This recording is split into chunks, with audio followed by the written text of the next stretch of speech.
Nós temos falado sobre o amor que serve, já trouxemos várias características sobre o amor, sobre o serviço, e nessa manhã eu quero tratar com os irmãos o texto que melhor define, de fato, exemplifica, testifica o que é o amor que serve.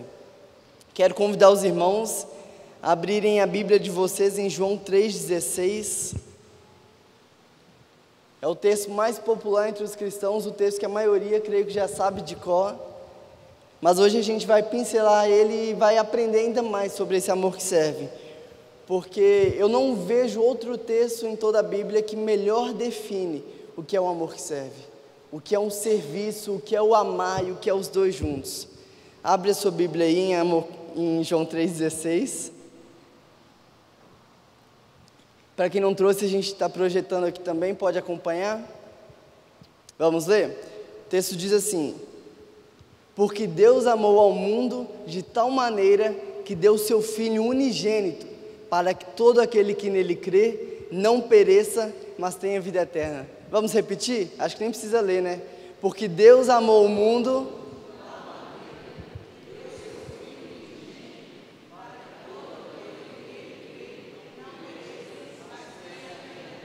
Amém, aleluia, é de bradar, olha esse amor. Vamos orar? Te convido a baixar sua cabeça nesse instante. E antes que eu ore, eu quero que você tenha o seu tempo com Deus.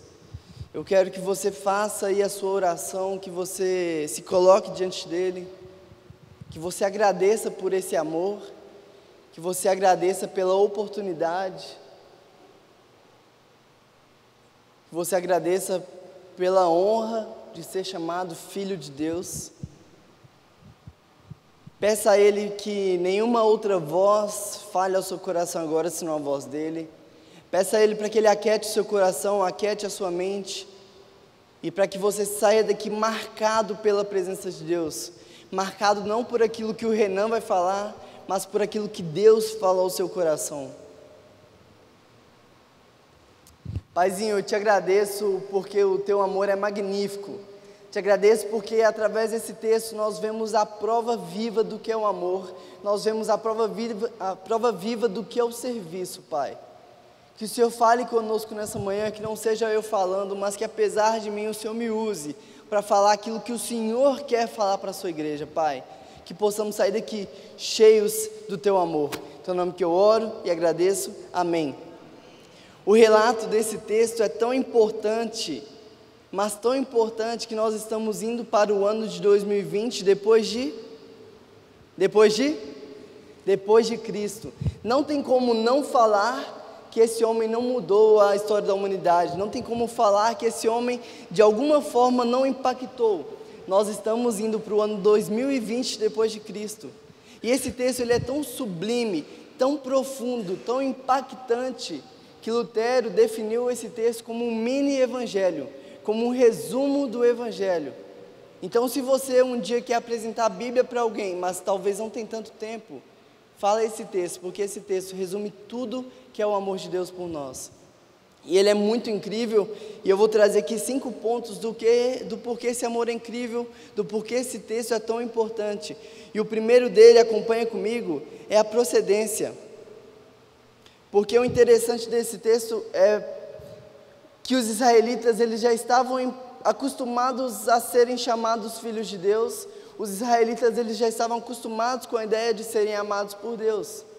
Esse texto é impressionante não porque Deus amou, porque eles já estavam acostumados. Esse texto é impressionante porque Deus amou o mundo.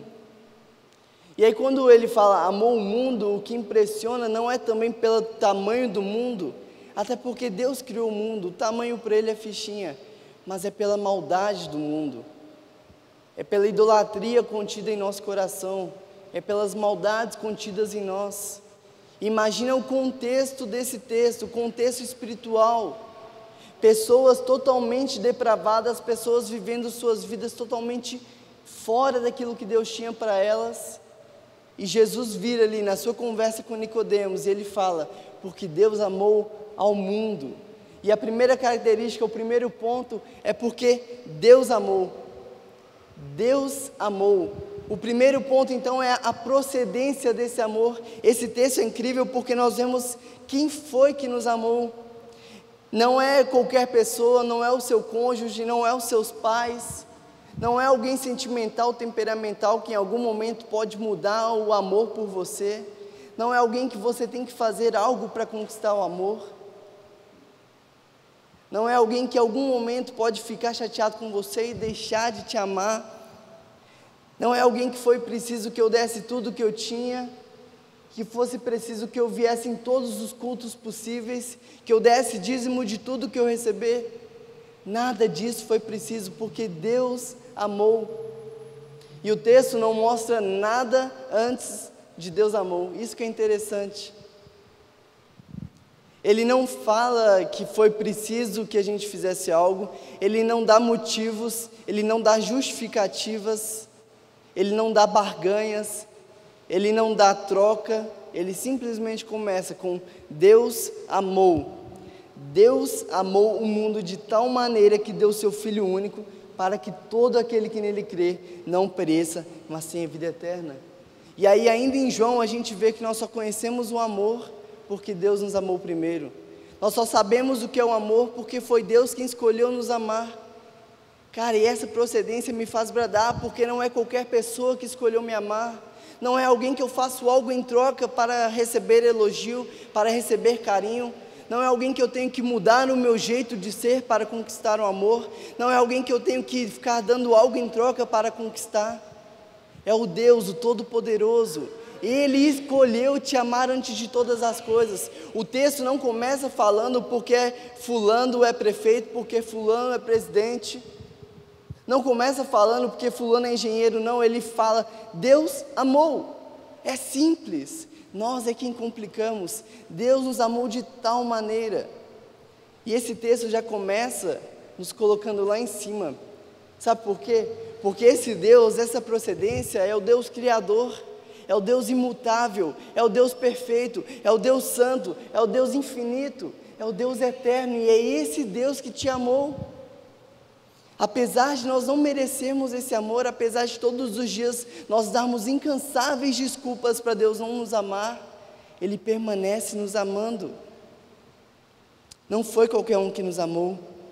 E sabe o que é confortante? Porque não tem nada do que eu possa fazer para Deus me amar menos. E também não tem nada do que você possa fazer para Deus te amar mais. Ele te ama, Ele continua te amando e Ele vai te amar por toda a eternidade, porque Ele é imutável. Ele te amou, Ele criou o mundo porque Ele te amava. Ele não muda porque Ele te ama. Ele não se esquece de você porque Ele te ama. E Ele te ama tanto que Ele quer você passando a eternidade com Ele. Que Deus! Talvez a sua definição de amor seja baseada no seu relacionamento com seus pais. E provavelmente, ou com certeza, em algum momento seus pais já falharam com você. Talvez a sua definição de amor esteja em seus amigos, mas em algum momento seus amigos te deram as costas. Talvez a sua definição de amor esteja nos seus relacionamentos conjugais, que também em algum momento esfriou, deixou de ter aquela química, deixou de ser como era antes. Mas a real definição do amor é que Deus te amou. A real definição do amor é o próprio Deus, porque nós só conhecemos o que é amor, porque Ele nos amou primeiro. O interessante é que não tem nada antes dessa afirmação de que Deus amou, não tem justificativas, não tem condições, Ele simplesmente amou, de graça, mesmo sabendo tudo o que você faria de errado, mesmo sabendo de toda a sua vida, mesmo sabendo que muitas pessoas ali que estavam ao seu redor o trairiam, que o negariam, que o acusariam, mesmo sabendo que muitas pessoas não criam que Ele era o Deus, ainda assim, Ele afirma, porque Deus amou ao mundo. Que Deus! Como ilustra muito bem aquela música Pai das Luzes, que fala que as mãos que sustentam todo o universo, a mesma mão que sustenta o sol no lugar perfeito que ele tem que estar, a mesma mão que deixa as estrelas nos lugares onde elas devem estar, sustenta os planetas, essa mesma mão cuida do seu coração. Que Deus! É esse Deus que escolheu te amar, é esse Deus que te ama, que está com você todos os dias. Isso nos prova que esse Deus, Ele é infinito, mas também Ele é pessoal, que Ele é relacional, capaz de amar, capaz de estar contigo todos os dias. Presta atenção nisso. Você não se relaciona com uma energia, você não se relaciona com uma luz, você não se relaciona com um Deus do qual não te conhece. Você se relaciona com um Deus que te ama, que escolheu dar a vida por você e continua todos os dias buscando um relacionamento contigo. Então, meu amado, pare de levar o cristianismo como um hobby. Pare de levar o cristianismo como uma religião de ir à igreja aos domingos e comece a se relacionar com um Deus que deu a vida por você. Comece a se relacionar com Ele todos os dias. Porque diferentemente do Papai Noel que vem uma vez no ano, Jesus Cristo está com você todos os dias te dando um presente do fôlego da vida. Pare de buscar se relacionar com Ele somente no domingo e comece a se relacionar com aquele que te dá a vida todos os dias. Acorde agradecendo porque foi Ele que te amou. Vá dormir agradecendo porque Ele continua te amando. Comece a ter vida, comece a ter relacionamento. Como você tem se relacionado com esse Deus, com essa procedência desse amor? Como você tem passado a semana com Deus? Será que você se lembra dele na hora de dormir e já agradece quase dormindo? Já acorda olhando para o celular e aí começa aquela correria e talvez só no final do dia você lembra que existe um Deus que deu a vida por você? Como você tem se relacionado com esse Deus que te amou acima de todas as coisas? A segunda característica desse Deus, acompanha comigo aí, é a extensão. Porque Deus amou ao mundo. Quando o texto fala mundo, ele não está falando de globo, ele não está falando de natureza, ele está falando de criaturas, de pessoas totalmente imerecidas do amor de Deus, pecadores, pessoas que andariam totalmente na contramão daquilo que Deus tinha. E ainda assim, ele continua dizendo, porque eu amei ao mundo. Imagina comigo pessoas idólatras que adoravam imagens, pessoas que davam as costas para Jesus, pessoas que acusavam Jesus, pessoas que não queriam andar com Jesus. Pensa comigo no seu contexto, no seu dia a dia. Quantas pessoas durante o seu dia não difamam Jesus, não difamam o cristianismo, não acusam as igrejas de Cristo?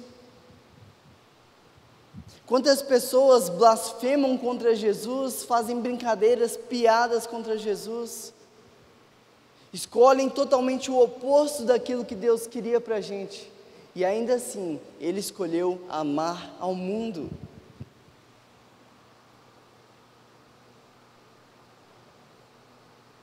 Portanto, em segundo lugar, o texto nos mostra que, além dessa procedência divina, dessa procedência perfeita que é o amor de Deus, o texto nos mostra que Ele escolheu ao mundo. Ele não escolheu um único povo, Ele não escolheu uma única nação, Ele não escolheu, talvez para sua surpresa, um único lado político para Ele amar. Ele não escolheu uma única pessoa, não, Deus amou o mundo. Aquela pessoa que te perturba todos os dias, Deus ama ela também. Os seus pais que você não respeita, Deus ama eles. O seu cônjuge que talvez você briga todos os dias, Deus ama ele. O seu chefe que te explora, Deus ama ele. Deus amou ao mundo. Não se sinta melhor por ser amado por Deus, porque Deus amou ao mundo. E se Deus amou o mundo, quem somos nós para escolher quem eu devo ou não amar? Se Deus amou e serviu ao mundo, quem sou eu para ficar escolhendo quem eu devo ou não amar e servir? Enquanto Deus amou até aqueles que o negariam, eu vou ficar escolhendo quem tem o mesmo lado político, quem torce para o mesmo time, quem tem a mesma opinião? Meu amigo, Deus amou ao mundo, sem medida, sem reserva. Quem sou eu para escolher quem eu devo ou não amar? Portanto, em segundo lugar, nós vemos a extensão. E eu fico pensando, cara, se Deus, que é perfeito, que é santo, que é o próprio amor, amou ao mundo, amou mesmo aqueles que o negariam, que o acusariam, quem somos nós para escolher quem devemos ou não amar? Quem somos nós para não cumprimentar aquela pessoa que de alguma forma não nos agrada? Quem somos nós para ficar somente criticando aqueles que não pensam da mesma forma?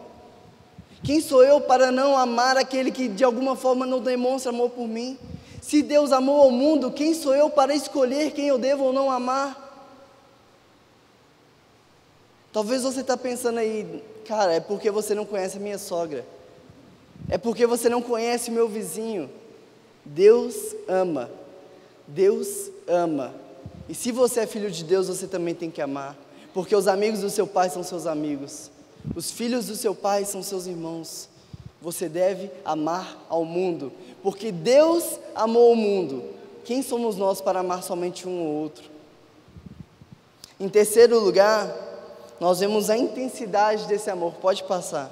Porque Deus amou o mundo deixando o seu exemplo, amando a geral, amando a todo mundo, mas Ele também amou de maneira intensa. Olha o que o texto fala: porque Deus amou o mundo de tal maneira. Ele não só amou ao mundo, mas o texto define muito bem que Ele amou de tal maneira.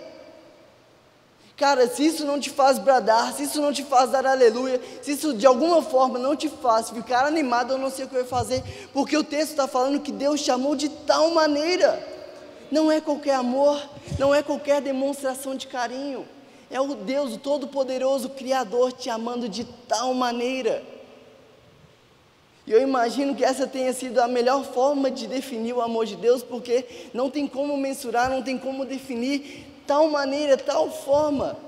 Olha a imensidade desse amor. Ele poderia ter dado qualquer coisa em troca. Ele poderia ter criado outra forma de amar ao mundo. Ele poderia ter dado ouro, ter dado prata, ter dado carros. Ele poderia ter criado outro ser. Mas Ele amou o mundo de tal forma que Ele pegou o melhor do que Ele tinha e Ele falou: eu preciso dar isso, porque só isso vai demonstrar o meu amor por eles. Deus te amou de tal forma. É impossível mensurar o amor de Deus por um mundo que o trocaria, pelo mundo que o negaria, pelo mundo que muitas vezes durante o mesmo dia escolheria o pecado ao invés de escolher Deus. Ainda assim, Ele amou, mas Ele amou de tal forma. Que Deus! Você já parou para pensar, para mensurar, para imaginar o que Jesus queria dizer quando Ele falou de tal forma? Quais outras expressões Ele poderia usar? Porque esse amor é grande demais. Ele é tão grande que Deus enviou o seu Filho único para morrer em nosso lugar. Não importa o seu passado, meu irmão, não importa o que você fez até hoje, não importa como tem sido a sua vida, não importa como tem sido as suas escolhas ou o que você tem escolhido viver, porque no momento em que você compreende o tamanho e a entrega desse amor por você, não tem como você continuar na mesma vida, não tem como você não mudar de vida, porque esse amor impacta, porque esse amor transforma, porque esse amor nos leva ao arrependimento, porque arrependimento é transformação de mente. Arrependimento é eu mudar a forma que eu estou vivendo. Arrependimento é eu compreender que a partir do momento que eu entendo que Deus me amou de tal forma, eu não posso mais viver mendigando amor por aí. Eu não posso mais viver como alguém carente que precisa estar acima das pessoas para se sentir amado. Eu não posso mais viver buscando amor, prazer e alegria no pecado, porque agora eu entendi que Deus me amou de tal forma. Agora eu entendi que eu sou amado e esse amor me basta. Agora eu entendi que Deus me amou de tal maneira, eu não posso mais viver como alguém que não é amado. Agora eu sou amado e agora eu posso viver para amar as pessoas. E mesmo que as pessoas não me amem de volta, eu posso continuar amando, porque o meu amor não está nelas, o meu amor está no Deus que deu a vida por mim. O meu amor está no Deus que se entregou, que me amou de tal forma, que deu o melhor do que Ele tinha para morrer em meu lugar. Como não arrepender, como não mudar? Conversão é convergir, é mudar o caminho. Eu estava seguindo um caminho na minha vida de ter dinheiro, de ter sucesso, de ter conquistas, para talvez assim eu me sentir amado. Mas quando eu me deparo que o próprio Deus me amou de tal forma, eu preciso mudar minha forma de viver. Eu preciso viver agora não por dinheiro, não por conquistas. Eu preciso trabalhar agora não pelo salário, mas trabalhar para amar. Viver para amar, sair de casa para amar, é ser intencional em tudo, porque esse amor mudou a minha vida. Amém? Arrependimento é eu compreender que Deus me amou de tal forma e eu não posso mais viver no pecado. Isso me faz questionar toda a injustiça do meu coração. Quando eu me deparo com esse texto, isso faz eu questionar toda a minha individualidade, todo o meu egoísmo. Porque eu olho que Deus, o ser perfeito, o Criador, me amou de tal maneira. Por que eu não amo Ele igual? Por que eu não vivo de maneira igual? Por que eu não vivo de tal maneira para Ele? Por que mesmo Ele me amando de tal forma, eu continuo querendo me amar acima de todas as coisas? Eu continuo querendo colocar o meu prazer acima de todas as coisas? Quando eu olho esse amor, eu me corroo por dentro, porque eu falo, como que eu posso ser tão injusto, como que eu posso ser tão egoísta, e não amar da mesma forma que Deus me amou, e não me entregar da mesma forma que Ele se entregou, e não ser tão fiel da mesma forma que Ele é fiel a mim.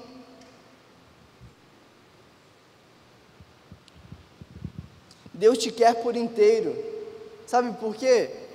Ele não brincou na hora de entregar a vida por você, Ele não brincou na hora de te criar, Ele não brincou na hora de dar o melhor que Ele tinha. Por que nós temos brincado de ser cristãos?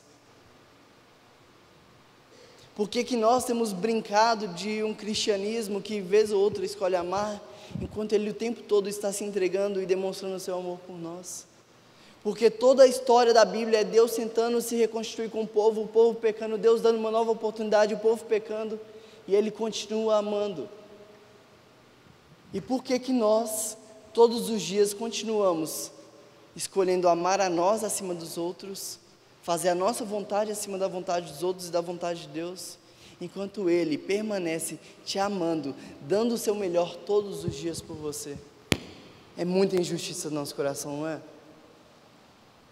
É válido nessa manhã de domingo, que antecede o Natal, do nascimento daquele que te amou de maneira intensa, sem medidas, a gente começar a refletir.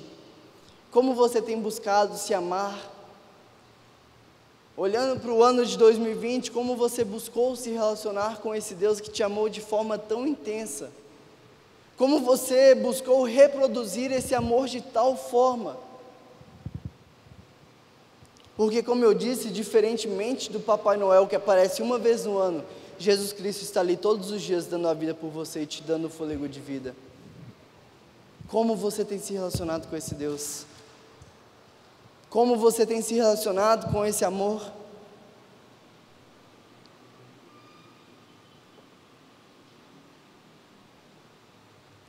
Ou melhor, como que a intensidade desse amor tem impactado a sua vida? Que diferença a intensidade desse amor tem feito na sua vida? Porque quando eu olho para um Deus que me ama de tal forma, não tenho por que eu me sentir carente. Não tem por que eu buscar ser amado em elogios ou me sentir superior às pessoas. Quando eu me coloco de frente com um amor que me amou de tal maneira, não tenho o que fazer senão sair de casa buscando quem eu posso amar da mesma forma, quem eu posso me entregar, quem eu posso, através do meu relacionamento com aquela pessoa, provar que eu amo a Deus e provar que Deus ama aquela pessoa. Porque é isso que Deus quer de nós. Foi para isso que Ele nos deixou esse exemplo. Em quarto lugar, ou a quarta característica desse texto, é a generosidade.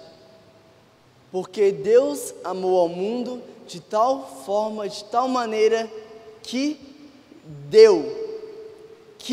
deu o seu Filho único.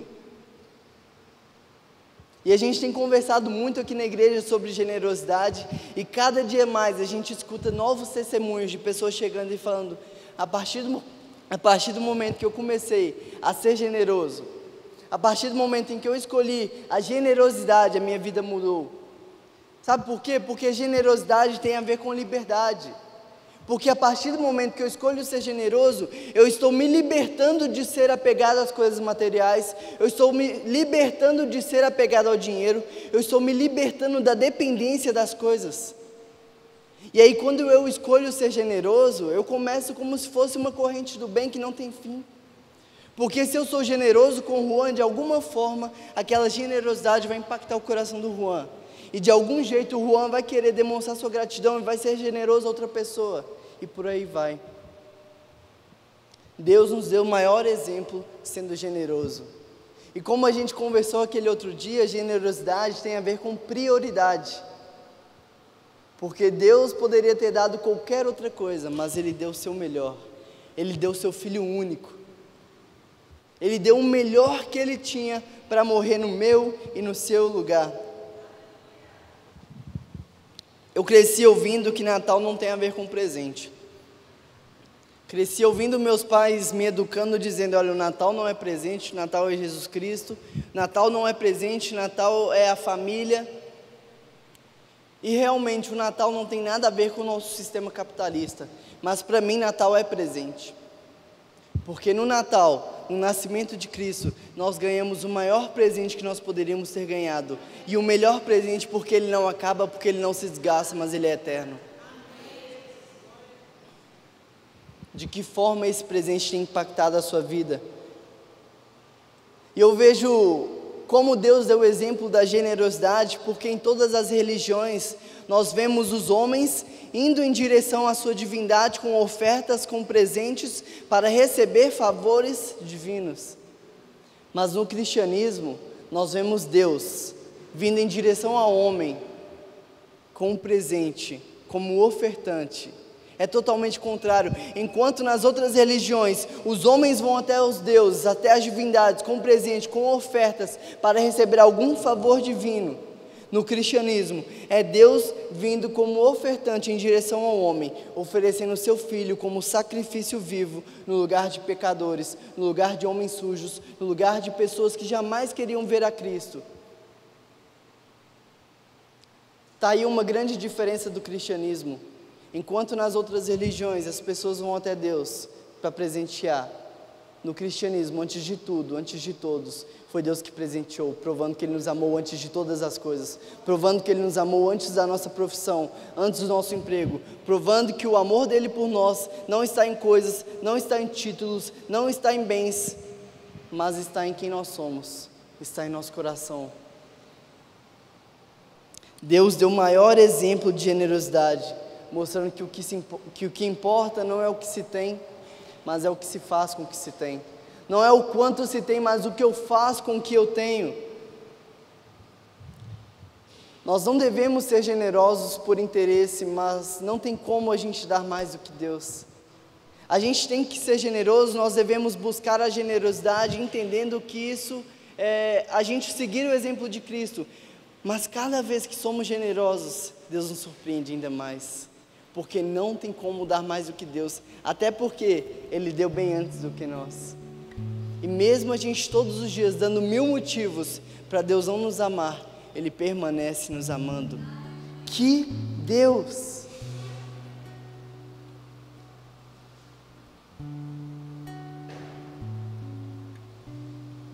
E eu fico pensando, Deus não só deu algo por nós, Ele deu o melhor que Ele tinha. Ele se entregou de maneira intensa, de maneira grandiosa, de maneira fantástica.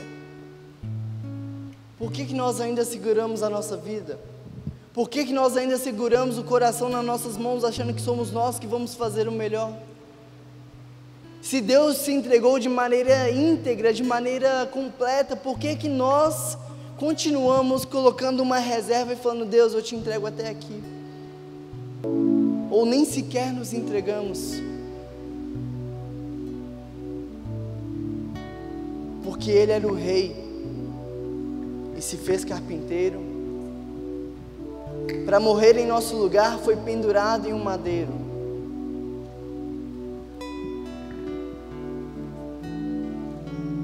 Como que isso não afeta os nossos dias? Como que isso não nos faz sair de casa arrepiados, dispostos a amar a primeira pessoa que aparecer na nossa frente? Como que isso não é o suficiente para, ao invés de eu começar o dia reclamando, eu começar o dia agradecendo por tão grande amor, pela extensão desse amor, pela intensidade desse amor, por quem me amou?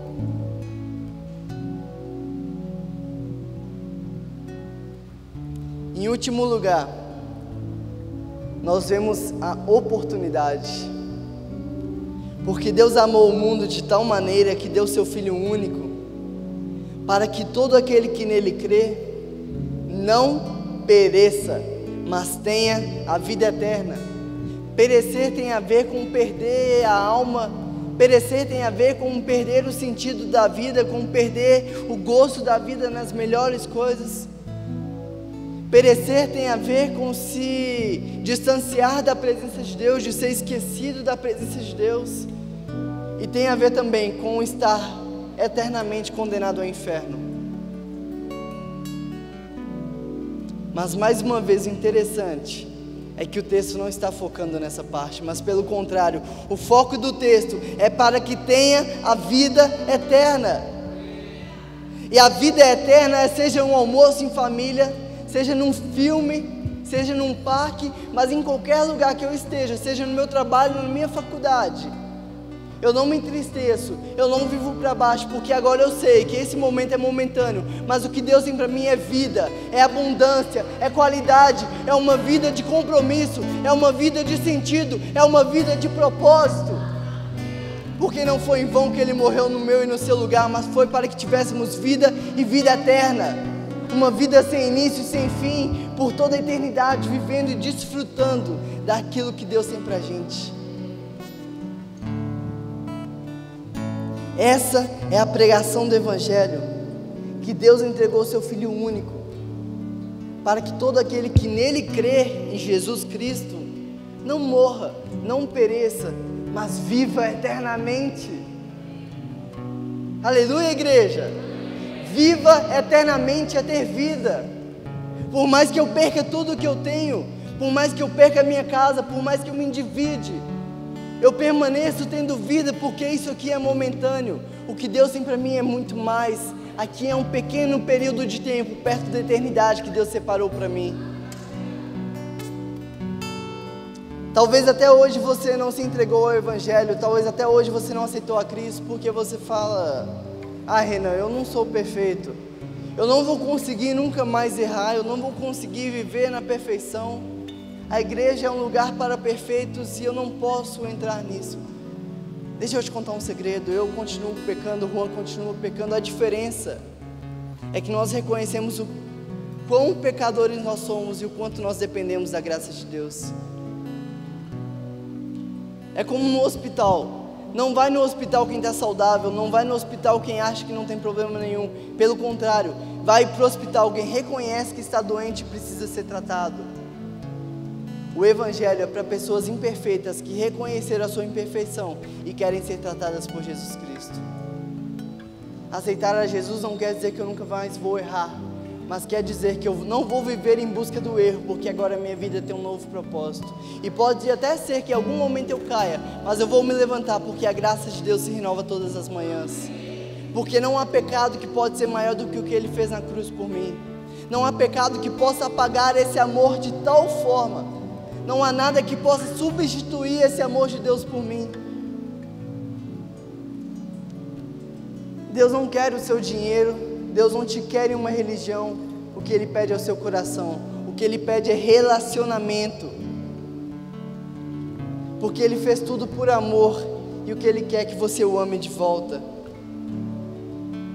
Que o verdadeiro sentido do Natal esteja vivo em nós, que mais do que qualquer pessoa do mundo, possamos celebrar o Natal, lembrando que o maior presente de todos os tempos já nos foi dado, e é um presente que dura por toda a eternidade.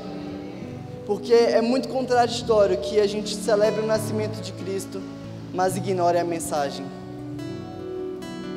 É muito contraditório no dia 25 de dezembro a gente celebrar o nascimento de Cristo e ignorar toda a mensagem dele por nós. Que nesse Natal o verdadeiro sentido esteja vivo em nós, que possamos olhar para um texto como esse e bradar, e celebrar, e glorificar, porque Deus nos amou de tal forma que deu o melhor que Ele tinha para morrer no meu e no seu lugar, para que tivéssemos vida e vida eterna. Que Deus, que Deus. Coloque de pé, vamos louvar.